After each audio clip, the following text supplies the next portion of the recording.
हम लोग स्टार्ट करेंगे क्वेश्चन नंबर 2 को। तो क्वेश्चन नंबर 2 के स्टेटमेंट क्वेश्चन क्या है, discuss the classification of system and provide example for each type. System classification के बारे में। तो सबसे पहले इसमें हम लोग सिस्टम क्लासिफिकेशन के बारे में पढ़ेंगे कि हमारे पास सिस्टम जो है वो कितने पार्ट्स में डिवाइड हुआ है, कितनी टाइप्स है इसकी। पहली आ जाती है हमारे पास क्लोज सिस्टम, और अगर हमारा क्लोज सिस्टम है तो ओपन सिस्टम भी होगा। इसकी सेकंड टाइप है ओपन सिस्टम। उसके बाद एक सिस्टम के पार्ट्स होते हैं तो उसको हम क्या कहते हैं, सब पार्ट्स, ठीक है। उसके बाद हमारे पास सुपर सिस्टम भी होता है जो कि as a administrator, as a coordination काम करता है। उसके बाद deterministic system, probability system, social system and ecological system. तो ये हमारे क्या है, हमारे सिस्टम की क्लासिफिकेशन हुई है। अब इनको हम लोग थोड़ा सा, उन्होंने कहा है क्वेश्चन के according provide the example for each type, यानी हर क्लासिफिकेशन को हमने डिस्कस करना है और फिर उसकी एग्जाम्पल जो है वो प्रोवाइड करनी है। तो सबसे पहले देखिए क्लोज सिस्टम क्या होता है।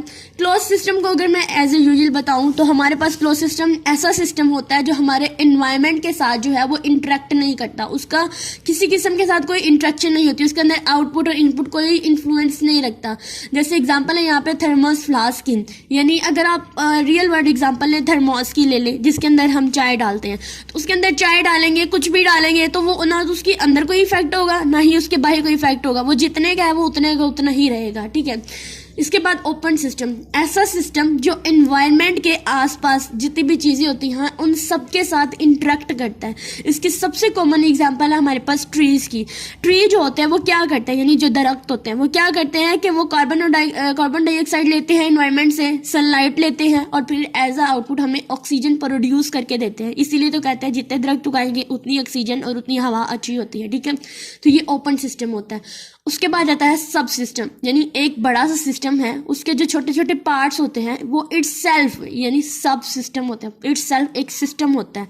जैसे आप कंप्यूटर की एग्जांपल ले लें तो कंप्यूटर के अंदर जो प्रोसेसर्स होते हैं वो भी सिस्टम है, इसका सीपीयू भी एक सिस्टम है, इसका जो मॉनिटर है वो भी एक सिस्टम है। तो जब ये सारे सब सिस्टम आपस में इंटरेक्ट होते हैं तो हमारे पास क्या बनता है, एक बड़ा सिस्टम बनता है, एक पूरा सिस्टम बनता है। उसके बाद हमारे पास आ जाते हैं हमारे सुपर सिस्टम। तो ऐसा सिस्टम जो हमारे पास जो होते हैं वो मल्टीपल सिस्टम्स को कंट्रोल या कोऑर्डिनेट्स करते हैं। जैसे आप एक कंपनी की एग्जांपल ले लें यहाँ पर, तो वहाँ पर लिखा है company that manages different departments such as HR, finance and production. ये सारे डिपार्टमेंट हैं एक कंपनी के अंदर। इसकी एक और एग्जांपल ले लें कॉलेज की, तो एक कॉलेज के अंदर डिफरेंट डिपार्टमेंट्स होते हैं। इन डिपार्टमेंट्स को हमारी HOD जो होती हैं वो हैंडल करती है। तो ये HOD जो रिपोर्ट होती है वो हमारी प्रिंसिपल तक, वाइस प्रिंसिपल, फिर वहाँ से प्रिंसिपल तक पहुँच जाती है। तो ये क्या हुआ, ये हमारा सुपर सिस्टम, जो हमारी प्रिंसिपल होंगी वो क्या होंगी, वो हमारी सुपर सिस्टम होंगी, ठीक है। पूरे कॉलेज का सिस्टम जो चला रही होती है वो हमारी सुपर सिस्टम होती है। और हम लोग जो हमारी डिपार्टमेंट्स वगैरह हैं ये सारे क्या, ये हमारे, ये भी एक सिस्टम है लेकिन ये क्या है, ये सब सिस्टम में आ जाते हैं। उसके बाद डिटर्मिनिस्टिक सिस्टम, ऐसे सिस्टम जिनकी इनपुट हम लोग कुछ भी देंगे तो उनकी जो आउटपुट होती है वो फिक्स रहती है, ठीक है। कोई भी इनपुट देंगे वो आउटपुट हमें फिक्स होगी। जैसे क्लॉक की एग्जांपल देती है, तो क्लॉक जो होती है इसकी आउटपुट फिक्स है कि उसने हर सेकंड पे कितना टाइम जो होता है वो स्पेसिफाई करना होता है। उसके बाद प्रोबेबिलिटी की बात करें, प्रोबेबिलिस्टिक्स एंड स्टोकेस्टिक सिस्टम, तो ये एक ऐसा सिस्टम होता है जिसमें हम लोग जो होते हैं वो कोई भी एलिमेंट रैंडमली हम लोगों ने चूज करना होता है, ठीक है। हमें उसके मतलब प्रेडिक्शन बनाना मुश्किल होती है आउटपुट की, यानी इसमें ना तो कोई फिक्स होता है और ना कुछ, बल्कि रैंडमली हमने खुद से प्रेडिक्शन करनी होती है।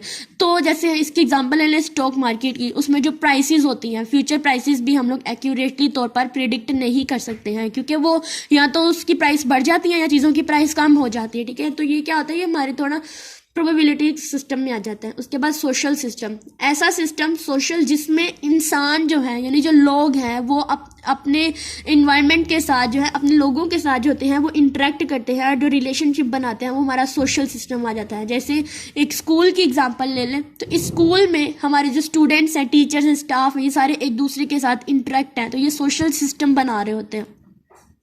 उसके बाद हमारी इकोलॉजिकल सिस्टम, इकोलॉजिकल सिस्टम ऐसा सिस्टम होता है जिसमें एनवायरनमेंट्स जो होता है, यानी जो फॉर एग्जांपल ले लें आप लोग जंगल की एग्जांपल ले लें, तो इसमें जो ट्रीज है, प्लांट्स हैं, एनिमल्स और जिनकी जितनी भी इंट्रैक्शंस होती हैं ये सारी की सारी इकोलॉजिकल सिस्टम बना रहे होते हैं। यानी जिसमें हमारे पास इंसानों के अलावा जितने भी लिविंग ऑर्गेनिजम्स होते हैं वो सारे के सारे आपस में क्या कर रहे होते हैं, इंटरेक्ट कर रहे होते हैं, वो इकोलॉजिकल सिस्टम आ जाता है। इसमें हम जंगल की एग्जाम्पल ले लेते हैं।